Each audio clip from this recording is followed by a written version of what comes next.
کتاب رقاق، رقاق رے قاف قاف، رقت اسی سے رقت طاری ہونا، یعنی وہ احادیث کہ جس سے دل نرم ہوتا ہے، یعنی جن میں آخرت کی باتیں ہیں اور کچھ اور اس قسم کی چیزیں. باب ما جاء فی الرقاق، دل نرم کرنے والی باتوں میں سے جو آیا ہے وَأَن لَا عَيْشَ إِلَّا عَيْشُ الْآخِرَةِ، اور یہ کہ زندگی تو بس آخرت کی ہی زندگی ہے، کوئی زندگی نہیں مگر آخرت ہی کی زندگی. انسان کو 2 زندگیاں ملی اور 2 دفعہ موت، جیسے آپ پڑھ چکے ہیں كُنتُمْ أَمْوَاتًا فَأَحْيَاكُمْ ثُمَّ يُمِيتُكُمْ ثُمَّ يُحْيِيكُمْ ثُمَّ إِلَيْهِ تُرْجَعُونَ. تو یہ مختلف فیزز جو انسان کی زندگی پر گزر چکے، یہ گزر رہے ہیں، یہ گزریں گے، اس میں سے اصل جو حصہ ہم کو بسر کرنا، جو اصل ہماری زندگی شروع ہوگی. اس وقت جو کچھ ہم ہیں نا، بس یہ تو ایک خواب ہے، اسے خواب سمجھے جو ہم اب کر رہے ہیں دنیا میں. اور اس سے پہلے ایک خواب آپ دیکھ چکے اور بھول چکے، یعنی یہاں آنے سے پہلے بھی آپ کہیں پر تھے، آپ کی جو روحیں ہیں وہ پیدا ہوئی بھی تھی اور وہاں بھی آپ کے درمیان باہم تعلق ہوا تھا. اسی لیے ایک حدیث میں آتا ہے کہ دنیا میں وہ لوگ یہاں آ کر باہم ایک دوسرے کے قریب آ جاتے ہیں کہ جن کے درمیان وہاں موافقت پیدا ہوئی، اور جو وہاں ایک دوسرے سے اجنبی رہے وہ یہاں آ کر بھی اجنبی ہی رہتے ہیں. اس پر میں نہیں پڑھنا چاہتی کہ اس کی حقیقت کیا ہے اور کیا نہیں، نہ میں ایکسپلین کر سکتی ہوں، لیکن بتانا یہ چاہتی ہوں کہ اس دنیا میں آنے سے پہلے بھی کہیں پر ہماری روحیں موجود تھیں، لیکن ہم کو کچھ یاد نہیں. اس وقت اللہ تعالیٰ نے ہم سب سے ایک عہد بھی لیا تھا اور کیا کہا تھا؟ الستو بربکم، کیا میں تمہارا رب نہیں؟ قالوا بلا، ہم سب نے کہا تھا ہاں. کہاں گیا وہ ہاں؟ اب آ کے بھول چکے. خیر، اس کے بعد ہم یہاں دنیا میں آئے، یہاں اب ہم پھر ایک خواب دیکھ رہے ہیں، اور اس کے بعد جب اس سے فارغ ہوں گے تو کہیں گے لبسنا یوما او بعد یوم فاسأل العادین، کہ رہے ہم ایک دن یا دن کا بھی کچھ حصہ آپ گننے والوں سے پوچھ لیجیے. ساری لمبی سی زندگی دن کا ایک حصہ نظر آئے گا ہم کو. جیسے سو کے جب ہم اٹھتے ہیں تو وہ خواب کچھ بھول جاتا ہے، کچھ رہ جاتا ہے ذہن میں، اکثر تو بھول ہی جاتے ہیں. تو پھر ایک اور فیز ہے ہمارا، ایک اور جگہ پہ چلے جائیں، وہ ہے قبر. وہ بھی یہ نہیں کہ ہم مر گئے تو اس کا مطلب احساسات سے غافل ہو گئے، احساسات وہاں بھی قائم رہے گا. وہ عذاب قبر کی تو حدیث آپ پڑھ چکے. پھر اس کے بعد ایک حشر کی زندگی ہوگی، وہاں جی اٹھیں گے پھر، یعنی اس میں پھر چلنا پھرنا، حساب کتاب، پھر ایک شعوری زندگی آ جائے گی، اور پھر جنت یا جہنم. وہ ہے اصل زندگی جس کی ابتدا ہوگی، جس کو کبھی ختم نہیں ہونا. ان سب کا خاتمہ ہے، پچھلی کا بھی خاتمہ ہو چکا، یہ بھی ختم ہونے کو جلد آ رہا ہے. اور اس کے بعد قبر کا وہ بھی ایک اینڈ ہے، اور اس کے بعد حشر وہ بھی ایک مخصوص وقت کے لیے، اور پھر اس کے بعد اصل زندگی شروع ہوگی. اور اصل عیش و عشرت اور راحت و آرام اس زندگی کے ہیں، باقی تو سب پیہم رواں ہے زندگی. اچھا جناب، پھر کیا ہوا؟ آپ صلی اللہ علیہ وسلم نے فرمایا کہ اصل زندگی تو آخرت کی زندگی ہے، اور وہ زندگی کس کی زندگی ہے؟ جو اس زندگی میں کچھ کر کے ساتھ لے جائے.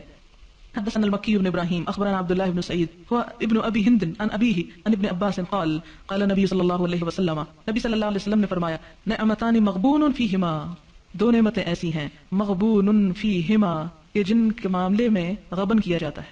غبن کیا ہوتا ہے؟ محاورتاً ترجمہ یہ ہے کہ ان کی قدر نہیں کی جاتی. کثیر من الناس، بہت سے لوگوں کی طرف سے. الصحت والفراغ، صحت اور فراغت، یہ 2 چیزیں ہیں کہ ان کو لوگ صحیح طور پر استعمال نہیں کرتے.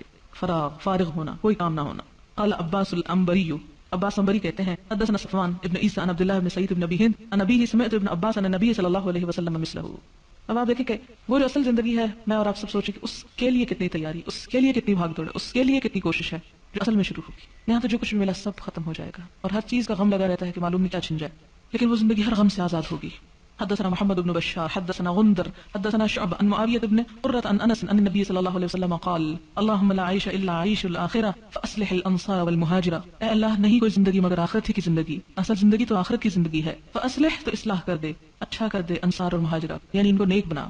حدثنا احمد بن المقدام حدثنا الفضيل بن سليمان حدثنا ابو حازم حدثنا سهل بن سعد الساعدي قال كنا مع رسول الله صلى الله عليه وسلم في الخندق، ہم نبی صلی اللہ علیہ وسلم کے ساتھ جنگ خندق کے موقع پر تھے. وهو يحفر، اور وہ کھدائی کر رہے تھے. ونحن ننقل التراب، اور ہم مٹی ڈھو رہے تھے. وبصر بنا، آپ نے ہم کو دیکھا. فقال، تو فرمایا اللهم لا عيش الا عيش الاخره فاغفر للانصار والمهاجره. اس میں دوسرے الفاظ ہیں واصلح کی بجائے فاغفر ہے، تو اس میں کوئی بعید نہیں کہ آپ نے دونوں الفاظ استعمال کیے ہوں، کہ اصلاح کی بھی دعا کی ہو اور ساتھ بخشش کی دعا بھی کی ہو.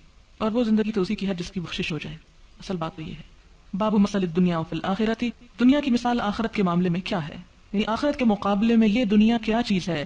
وقولہ تعالی، اور اللہ تعالیٰ کا فرمان ہے انما الحیاۃ الدنیا لعب ولہو وزینۃ وتفاخر بینکم وتکاثر فی الاموال والاولاد کمثل غیث اعجب الکفار نباتہ ثم یہیج فتراہ مصفرا ثم يكون حطاما وفي الآخرة عذاب شديد ومغفرة من الله ورضوان وما الحياة الدنيا إلا متاع الغرور.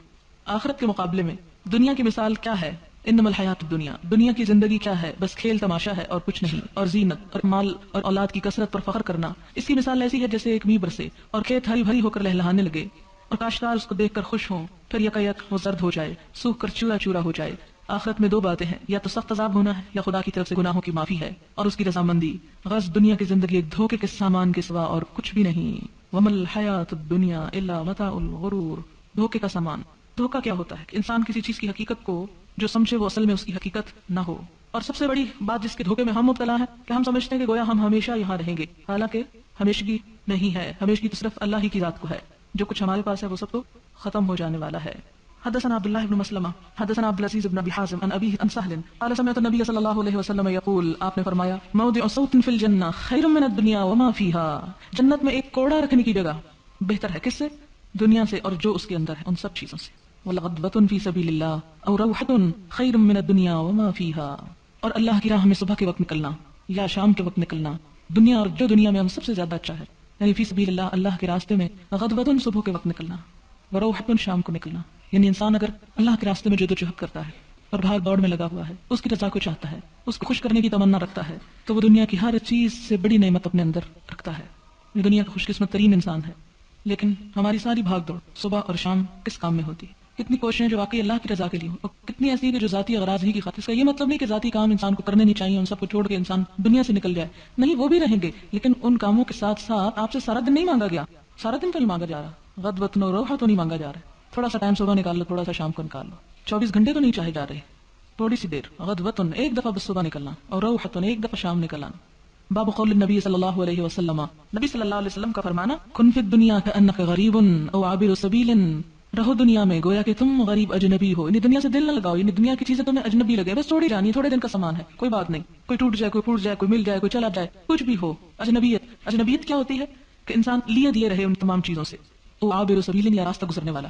مثلا آپ دیکھیں کہ مسافر کی مثال آپ نے کہ آپ کسی گاڑی میں بیٹھے اور گاڑی گزرتی چلی جا رہی ہے اور راستے میں طرح طرح کی خوبصورت چیزیں اور سینریز اور بہترین سامان آپ کو نظر آتے ہیں، لیکن آپ وہاں بیٹھ نہیں جاتے. کیوں؟ اس لیے آپ بیٹھ گئے تو آپ کی منزل دور ہو جائے گی، منزل کو نہ پہنچ سکیں گے، آپ وہاں پر دل نہیں لگا سکتے. جو مسافر سفر میں راستے میں ہی دل لگا بیٹھے وہ تو ہلاک ہو گیا، وہ تو اپنی منزل تک کبھی نہ پہنچ سکے گا. تو دنیا دراصل کیا ہے ہمارے لیے؟ ایک سفر کی جگہ. لیکن ہمیں سے ہر شخص غور کرے، کیا واقعی ہم اس کو سفر سمجھتے ہیں؟ جس طرح ہم نے دنیا کے سامان اکٹھے کر رکھے ہیں اور دنیا میں امیدیں لمبی کر رکھی ہیں اور دنیا کی چیزوں میں مرے جاتے ہیں اور دنیا کی خاطر ہم ہر چیز قربان کیے چلے جاتے ہیں. ہر چیز مراد اپنی جان، اپنا مال، اپنا وقت، اپنا سب کچھ ان کو بنانے، اکٹھا کرنے، جوڑنے، جمع کرنے، ان کی حفاظت، ان کی صفائی ستھرائی اور ان کے سب. کیا واقعی محسوس ہوتا ہے کہ ہم مسافر ہیں؟ مسافر تو ضروری سامان ہی لے کے چلتا ہے، بہت کچھ تو اکٹھا نہیں کر کے رکھتا. کیا واقعی ہماری زندگی ایسی ہیں؟ سوچنا چاہیے ہم سب کو. کل ہی میں ایک واقعہ پڑھ رہی تھی، ایسے کسی کا کہانی تھی کہ ایک شخص نے لوگوں کو جمع کیا. کہتا ہے کہ میں بہت بخیل انسان ہوں، اپنی چیز کسی کو دے نہیں سکتا، اس لیے میں اپنا سارا مال تمہیں تقسیم کرنا چاہتا ہوں، اپنے پاس کچھ نہیں رکھ سکتا، کیونکہ جو میرے پاس رہ جائے گا اس کو تو مجھے کوئی فائدہ ہی نہیں، اور جو میں لوگوں کو دے ڈالوں گا وہ قیامت کے دن جا کر مجھ کو مل جائے گا. سوچ کی ایک بات ہے. کہتا میں بہت بخیل، بڑا حریص انسان ہوں، اور میرا بخل کیا ہے کہ میں اپنا مال کسی کے لیے نہیں چھوڑ سکتا، یعنی مرنے کے بعد کسی اور کے لیے چھوڑ جاؤں. مثلا میں کیا کرنا چاہتا ہوں کہ اس کو میں کہیں نہ کہیں رکھ کے یعنی کسی نہ کسی کو دے جانا چاہتا ہوں تاکہ وہ قیامت کے دن مجھے کئی گنا زیادہ ملے. تو عقل مندی کی بات ہے نا. لیکن ہم کیا سمجھتے کہ وہ جو ہمارے پاس رہ جائے، بچ جائے، جمع ہو جائے، وہ ہم کو فائدہ دے گا. لیکن کتنے دن ہو سکتا ہے اس سے پہلے ہم خود چلے جائیں اور آپ کی خالی جگہ پڑی ہو. حدثنا علي بن عبد الله حدثنا محمد بن عبد الرحمن ابو المنذر الطفاوي عن سليمان الأعمش قال حدثني مجاهد عن عبد الله بن عمر قال اخذ رسول الله صلى الله عليه وسلم بمنكبي. حضرت عبداللہ بن عمر کہتے ہیں کہ نبی صلی اللہ علیہ وسلم نے میرے دونوں کندھوں کو پکڑا، دونوں کندھوں کو تھام لیا. اور آپ کو بھی محسوس کریں گے کہ اگر کوئی شخص آپ کے کندھے پہ ہاتھ رکھے تو اس کے ساتھ ہی آپ کا سینہ، سینے کے اندر دل، یہ سب چیزیں ہل جاتی ہیں، انسان پوری طرح الرٹ ہو جاتا ہے. یعنی دوسرے کو متوجہ کرنے کا سب سے بہترین طریقہ اس کے کندھے پہ ہاتھ رکھتے ہیں. تو نبی صلی اللہ علیہ وسلم نے ایک نہیں دونوں کندھوں پہ ہاتھ رکھ دیا ان کے، یعنی بہت اہم بات بتانے لگے تھے پوری طرح متوجہ کر کے.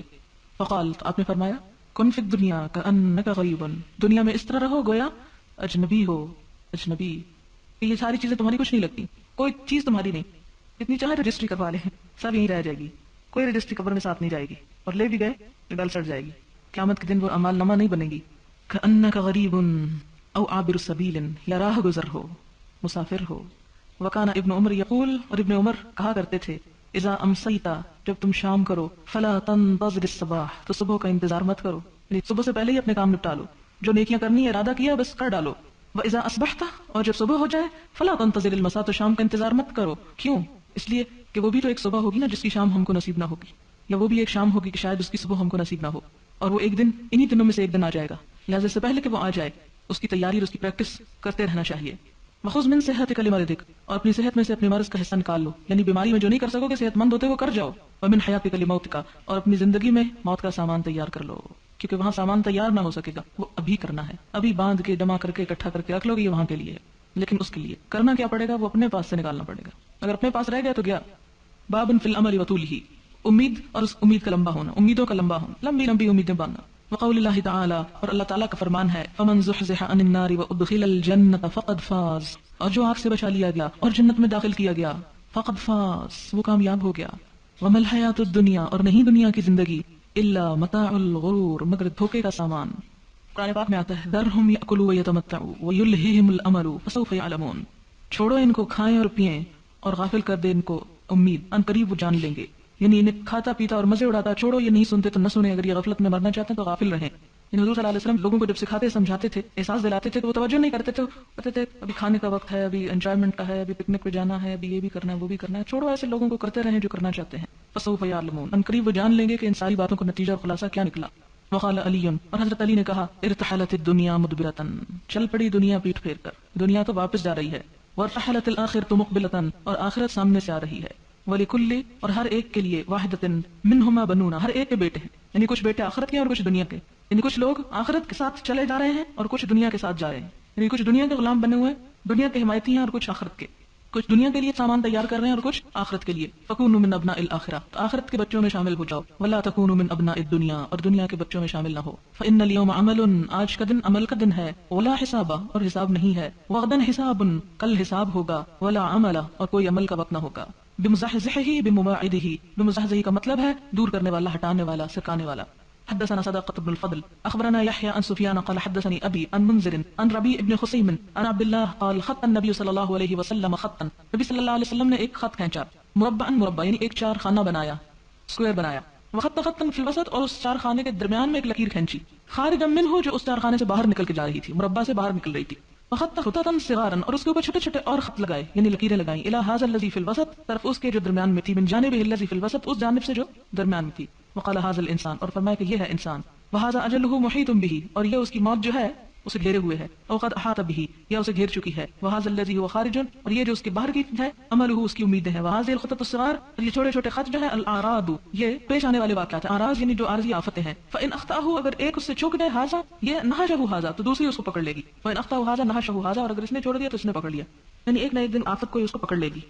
اور یہ جو لکیر باہر کیوں کھینچی تھی؟ کیونکہ انسان کی خواہشات اتنی ہیں کہ وہ اسی زندگی سے بھی زیادہ ہے، اسی لیے مربع سے باہر لکیر نکالی آپ نے، اور اسی میں ایک پھر موت ہے، یہ جو چھوٹی لکیریں میں سے ایک موت آ کے سب خواہشات کا دروازہ بند کر دیتی ہے۔ حدثنا مسلم حدثنا حمام عن اسحاق بن عبد الله بن ابي طلحه عن انس قال خط النبي صلى الله عليه وسلم خطوطا فقال هذا الامل وهذا اجله فبينما هو كذلك اذ جاء الخط الاقرب، آپ نے ایک مربع بنایا اور کچھ خطوط کھینچے، آپ نے فرمایا یہ ہے انسان کی آرزو، وهذا اجله، اور یہ اس کی عمر، فبينما هو كذلك، اور وہ اسی کے درمیان میں ہوتا ہے، یعنی موت اور آرزوؤں کے درمیان، اذ جاء الخط الاقرب، یہاں تک کہ اس کے پاس قریبی خط یعنی اس کی موت آ پہنچتی ہے اور باقی آرزویں دھری دھری رہ جاتی ہیں۔ باب من بلغ 60 سنة فقد اعذر الله اليه في العمر لقوله اولم نعمركم ما يتذكر فيه من تذكر وجاءكم النذير، من بلغ، جو شخص پہنچ گیا، 60 سنتن، 60 سال کو، یعنی 60 سال کی عمر کو، فقد اعذر اللہ الیہ، تو بس تحقیق اللہ نے عذر لے لیا اس سے، یعنی اس کے پاس کوئی عذر نہیں چھوڑا۔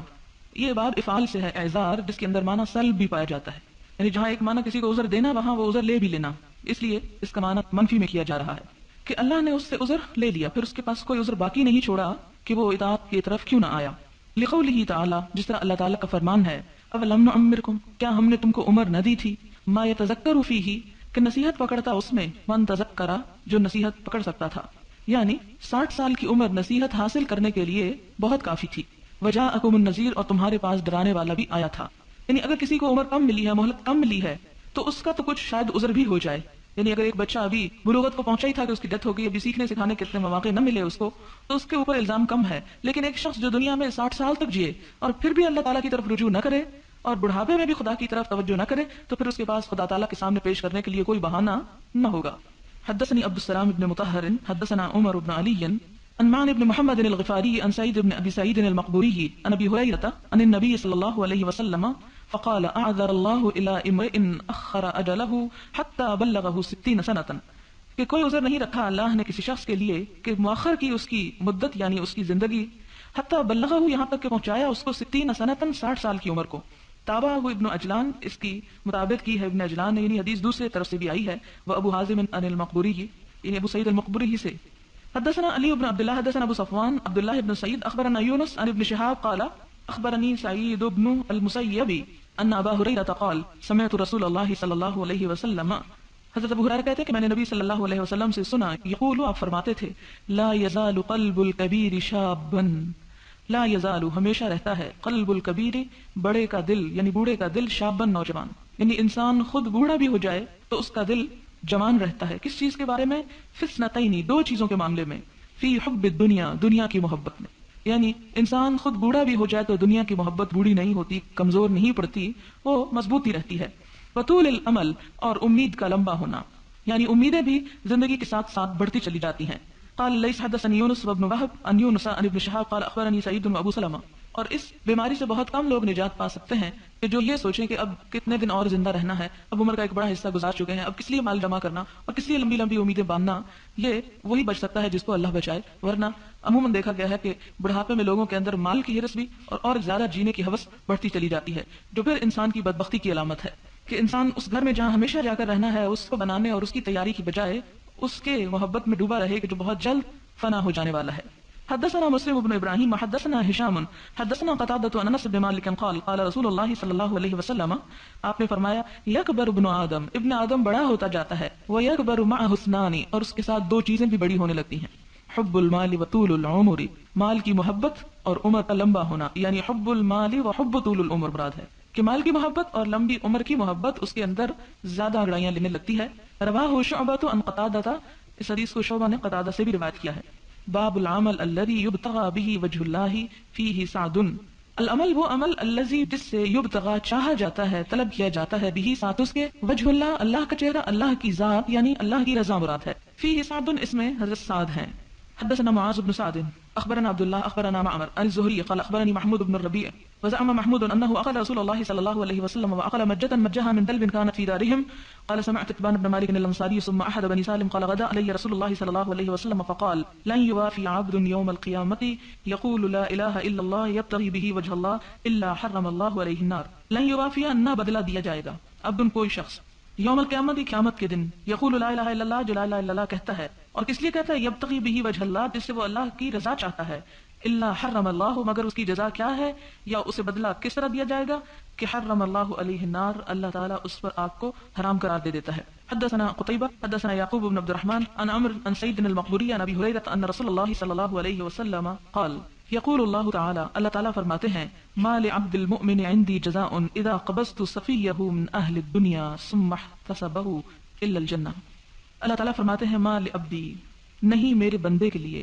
المؤمن مومن، عندی جزاء میرے پاس کوئی بدلہ، اذا قبضت جب میں قبض کر لیتا ہوں، لے لیتا ہوں، صفیہ اس کی چنی ہوئی چیز کو، اس کی پسندیدہ چیز کو، من اہل الدنیا، دنیا والوں میں سے، یعنی دنیا کے لوگوں میں سے، انسانوں میں سے، جب اس کے سب سے زیادہ چنے ہوئے یا پیارے انسان کی روح میں قبض کر لیتا ہوں، یا اولاد بھی ہو سکتی ہے، والدین بھی ہو سکتے ہیں، بہن بھائی بھی ہو سکتے ہیں، دوست بھی ہو سکتے ہیں، کوئی بھی ہو سکتا ہے، ثم احتسبہ، پھر انسان اس پر صبر کرتا ہے جزا کی امید رکھ کر، تو اللہ تعالیٰ اسے کیا دیتے ہیں؟ الا الجنہ، مگر اسے جنت ملتی ہے۔ یعنی ظاہر ہے کہ کسی بھی انسان کو اس وقت زیادہ دکھ پہنچتا ہے جب اس کی زیادہ پیاری چیز اسے چنتی ہے، یعنی سب سے زیادہ دکھ کا وقت کون سا ہوتا ہے؟ جب سب سے زیادہ پسندیدہ چیز انسان سے چنے، اس موقع پر اگر کوئی شخص صبر اختیار، اور پھر یہ کہ بعض اوقات چننا کیا ہوتا ہے؟ ایک عارضی چننا ہوتا ہے، اور بعض اوقات مستقل طور پر چھن جانا ہوتا ہے، اور مستقل چننا ہے کہ انسان دنیا سے چلا جائے، یعنی کسی انسان کو اگر کسی انسان سے محبت اور دنیا سے رخصت ہو جائے، ظاہر ہے کہ اس کے واپس آنے کی تو کوئی امید نہیں ہو سکتی، اس کے لیے تو کوئی بھی راستہ نہیں رہتا۔ تو ایسی صورت میں صرف ایک ہی راستہ، وہ یہ کہ انسان اللہ تعالیٰ کا فیصلہ سمجھ کر اسے قبول کر لے اور اللہ کی رضا پر راضی ہو جائے، اور اس لیے راضی ہو جائے کہ یہ میرے رب کا فیصلہ ہے، کیونکہ بہرحال والذین آمنوا اشد حبا للہ، اللہ کے بندے دنیا کی کسی چیز کی محبت میں اللہ کی محبت کو نقصان نہیں پہنچاتے اور اس پر حرف نہیں آنے دیتے، اس کے کسی فیصلے پر نالاں نہیں ہوتے، اس سے شکوہ نہیں کرتے، تو ایسے لوگوں کو اللہ تعالیٰ بھی پھر بہترین جزا دیتا ہے۔